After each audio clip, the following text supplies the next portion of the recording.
Thank you, thank you. It's great to have you here today.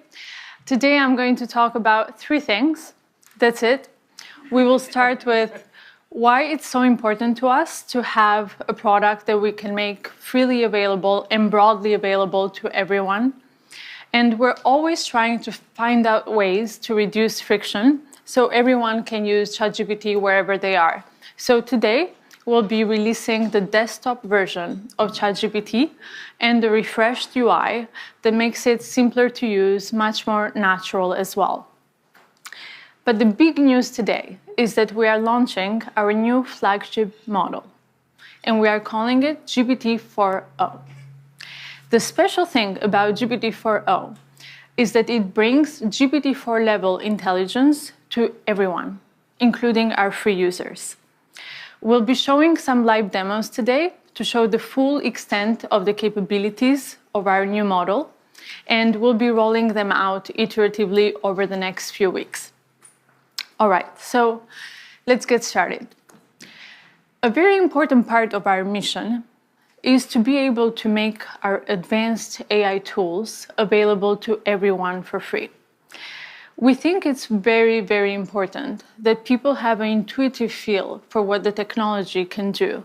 And so we really want to pair it with this broader understanding.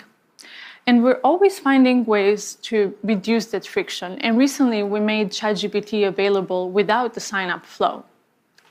And today we're also bringing the desktop app to ChatGPT because we want you to be able to use it wherever you are.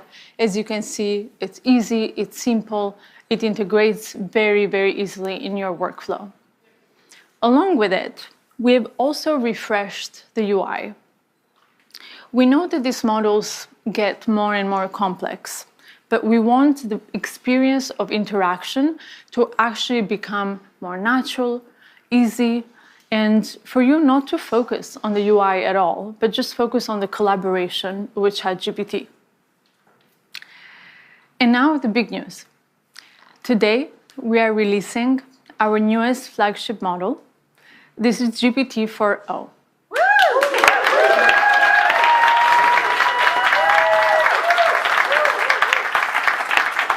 GPT-4o provides GPT-4 level intelligence, but it is much faster, and it improves on its capabilities across text, vision, and audio.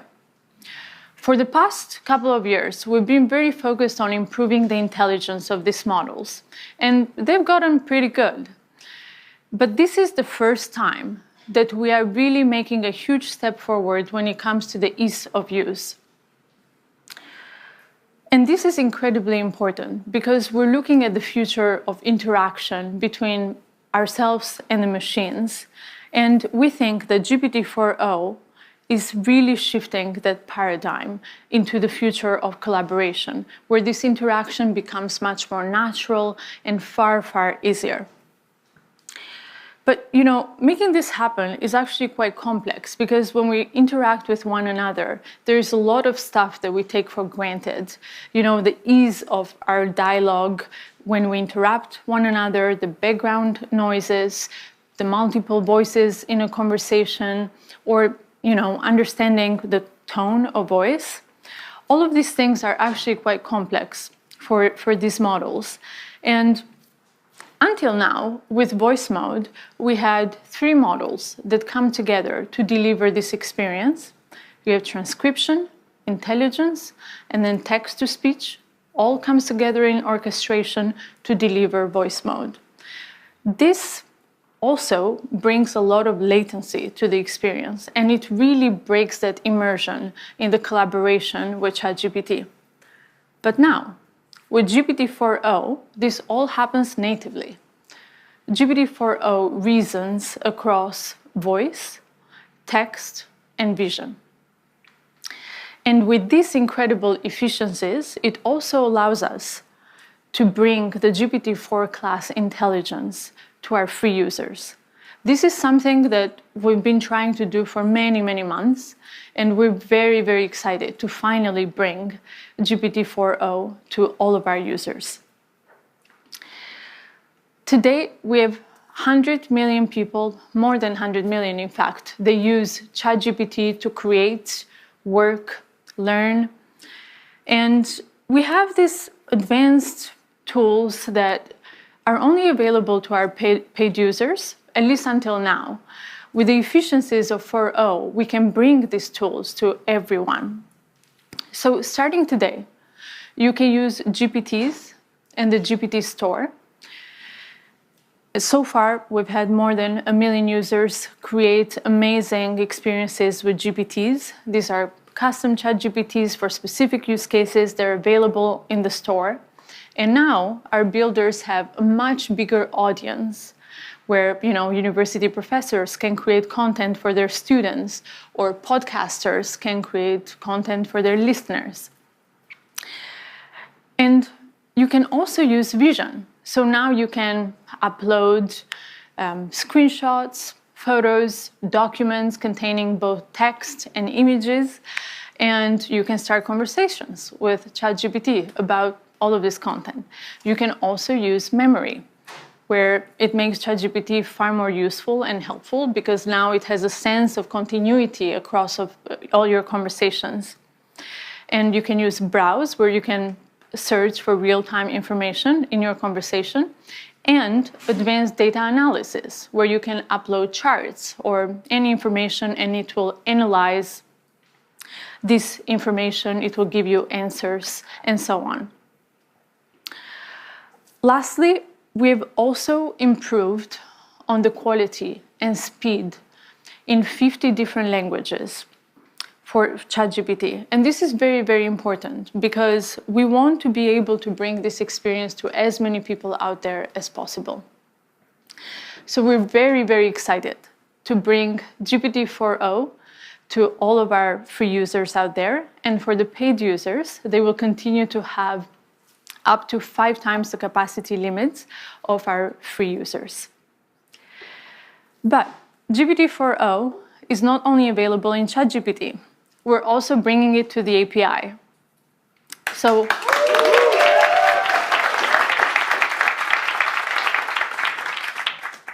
our developers can start building today with GPT-4o and making amazing AI applications, deploying them at scale. 4o is available at 2x faster, 50% cheaper, and 5 times higher rate limits compared to GPT-4 Turbo. But, as we bring these technologies into the world, it's quite challenging to figure out how to do so in a way that's both useful and also safe. And GPT-4o presents new challenges for us when it comes to safety because we're dealing with real-time audio, real-time vision. And our team has been hard at work figuring out how to build in mitigations against misuse. We continue to work with different stakeholders out there, from government, media, entertainment, all industries, red teamers, civil society, to figure out how to best bring these technologies into the world. So over the next few weeks, we'll continue our iterative deployment to bring out all the capabilities to you. But today, I want to show you all these capabilities. So we'll do some live demos. I will bring on 2 of our research leads, Mark Chen and Berit Zov, to join me for the demo.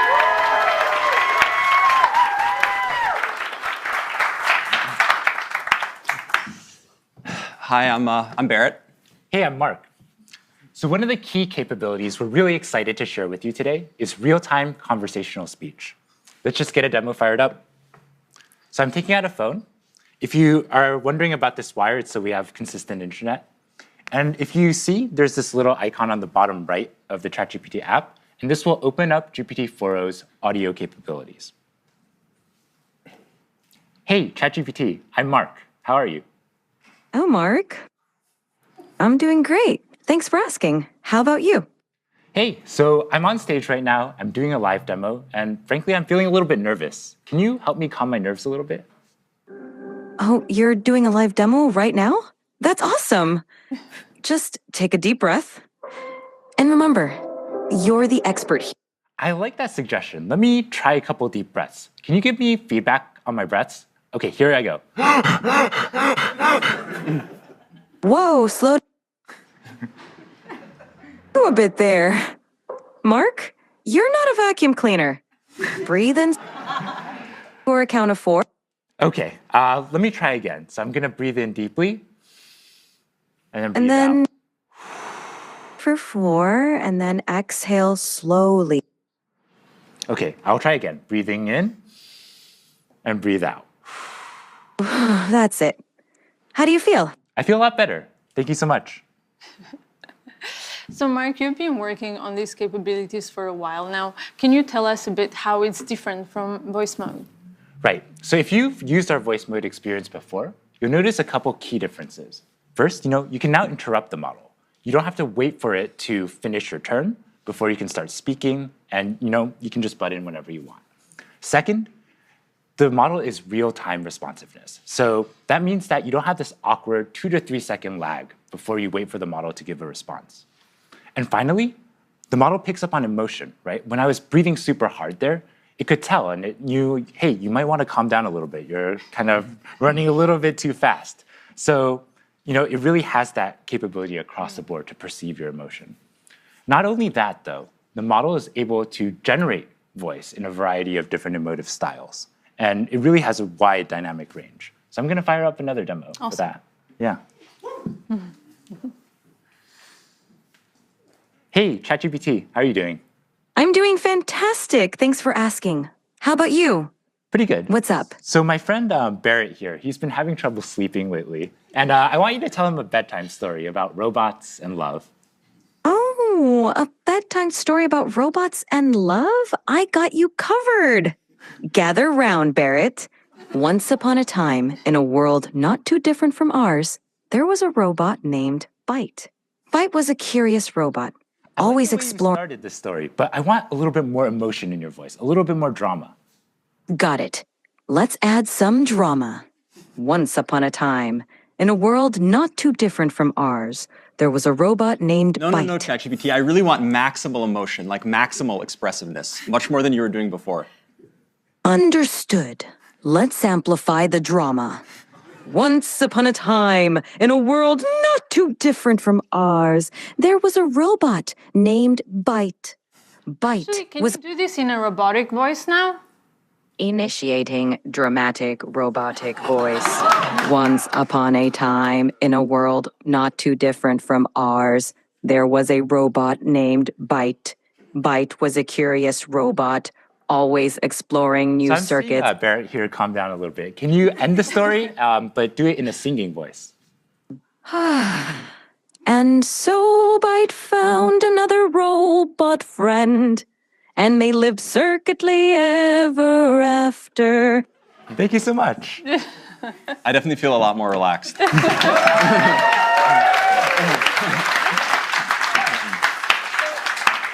You've just seen the voice capabilities, but we also want to show you the vision capabilities, as the model can also see the whole world around us. Yeah, absolutely. Like, as you can see, you can chat with ChatGPT in real time, but you can also interact with it with video as well. Okay, so let me boot up ChatGPT. Hey, ChatGPT. Hello there. How's it going? It's going really well. Today, I'd really like your help solving a math problem. I'm all ears. What math problem can I help you tackle today? So I'm going to write down a linear equation on a sheet of paper, and I'll show you. And then I'd love your help working me through it. But importantly, don't tell me the solution. Just help give me hints along the way. Got it. Oh. Okay, I see it. No, I didn't show you yet. Just give me help along the way. 1 second. Whoops. I got too excited. I'm ready when you are.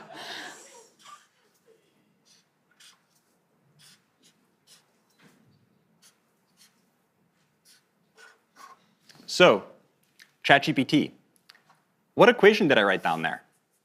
Ah, I see it now. You wrote down 3x plus 1 equals 4.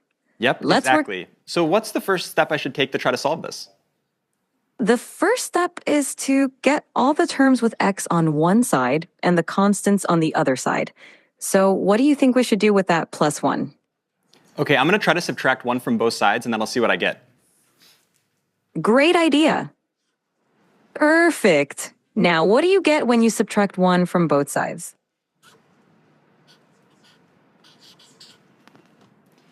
Okay, so ChatGPT, this is what I ended up with. How does this look? Spot on. Now you've isolated the term with x on one side, and it looks like 3x equal 3. What do you think we should do next to solve for x? I'm not sure. Can you give me another hint? Of course. You have 3x, and you want to find the value of x. Think about what operation would undo multiplication. Is it subtraction? Close, but think of the opposite of multiplication, because 3x means 3 times x. Okay, I think it's division. Let me try to divide both sides by 3, and let me see what I get. Bingo! Go ahead and divide both sides by 3.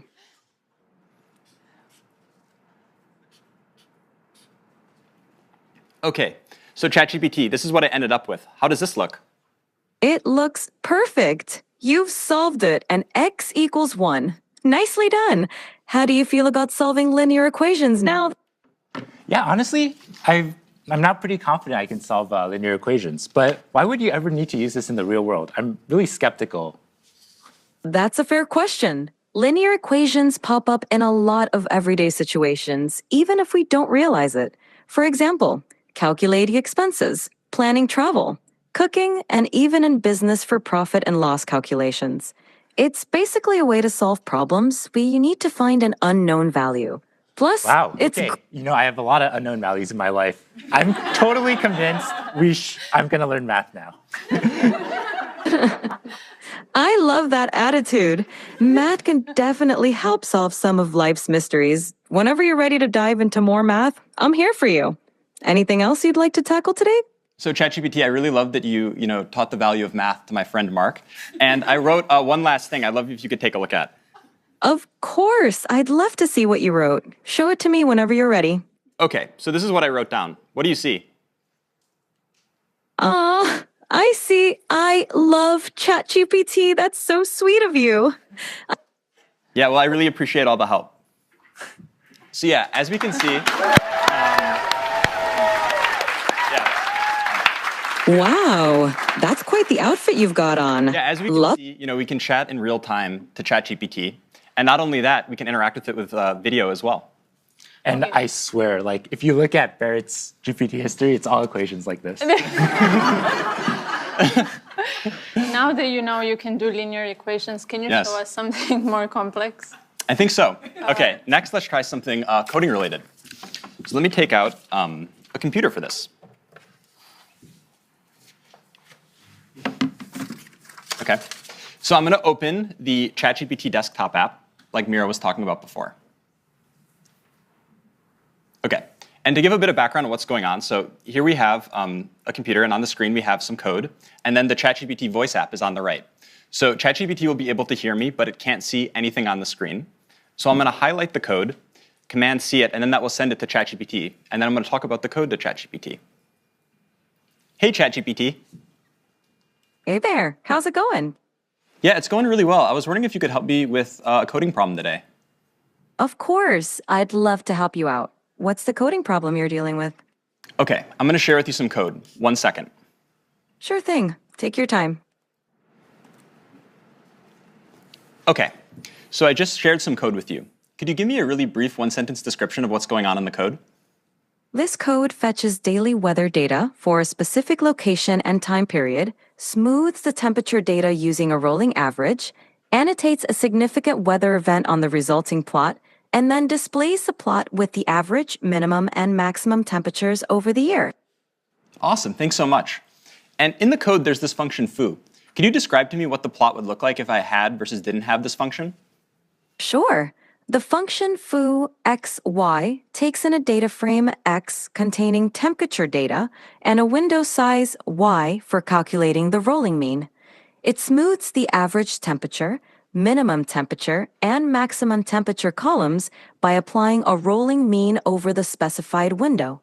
With the foo function, The plot would show smoother temperature lines because the rolling mean reduces the noise or fluctuations in the data. Awesome. This makes Thanks so much. So yeah, I definitely will want to apply this function. And so I'm going to generate the plot and then show it to you. Give me 1 second. Absolutely. Take your time. I'm excited to see the plot when you're ready. Yeah. So far, ChatGPT has only been able to see the code. And now I'm going to run it, and then I'll use the vision capabilities of the ChatGPT desktop app so it can actually see everything going on the screen as well.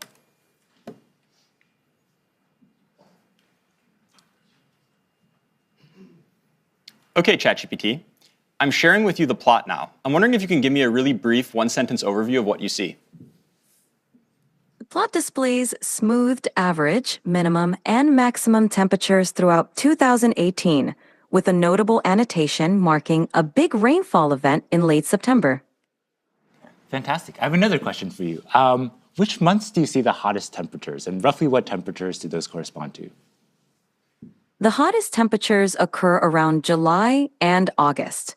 The maximum temperature during these months is roughly between 25 degrees and 30 degrees, 77 degrees Fahrenheit to 86 degrees Fahrenheit.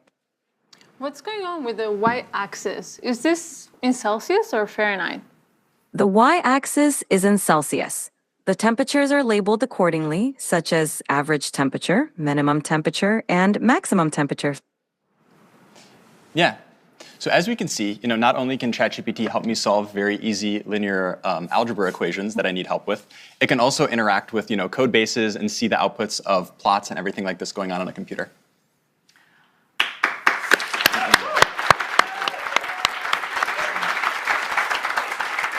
So a few minutes ago, we asked the live audience on X to submit a few requests for what they would like us to try out here. So I will take a couple of prompts. Okay, Bot Gaskar wants to know if GPT-4o is capable of real-time translation.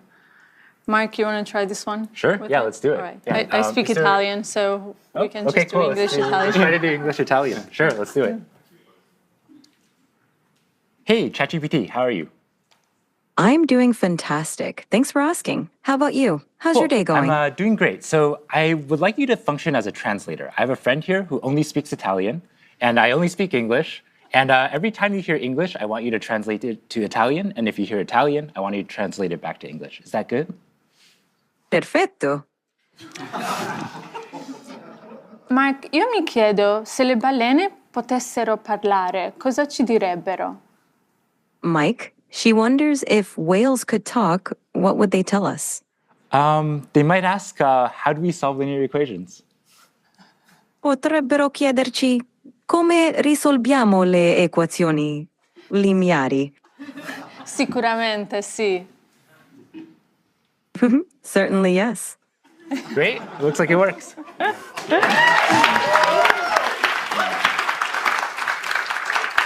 All right.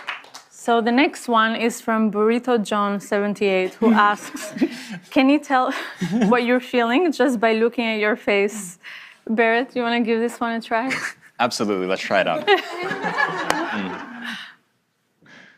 Hey, ChatGPT. Hey there. What's up? How can I brighten your day today? OK, yeah, so I'm going to show you a selfie of what I look like, and then I'd like you to try to see what emotions I'm feeling based on how I'm looking. Sounds like a fun challenge. Go ahead and show me that selfie, and I'll put my emotional detective hat on. OK, so here's me. So what kind of emotions do you think I'm feeling? It seems like I'm looking at a picture of a wooden surface. Oh, you know what? That was the thing I sent you before. Don't worry, I'm not actually a table. OK, so take another look. That makes more sense. There we go. It looks like you're feeling pretty happy and cheerful, with a big smile and maybe even a touch of excitement. Whatever's going on, it seems like you're in a great mood. Care to share the source of those good vibes? Yeah, no, the reason I'm in a really good mood is because we were doing a presentation showcasing how useful and amazing you are. Oh, stop it. You're making me blush. Amazing. Well, that's it for today on live demos. As you can see, this is this just feels so magical, and that's wonderful. But we also want to remove some of the mysticism from the technology and bring it to you so you can try it for yourself. So over the next few weeks, we'll be rolling out these capabilities to everyone. Today has been very much focused on the free users and the new modalities and new products, but we also care a lot about the next frontier. So soon we'll be updating you on our progress towards the next big thing. And before we wrap up, I just want to thank the incredible OpenAI team, and also thanks to Jensen and the NVIDIA team for bringing us the most advanced GPUs to make this demo possible today. And thank you all very, very much for being a part of this today.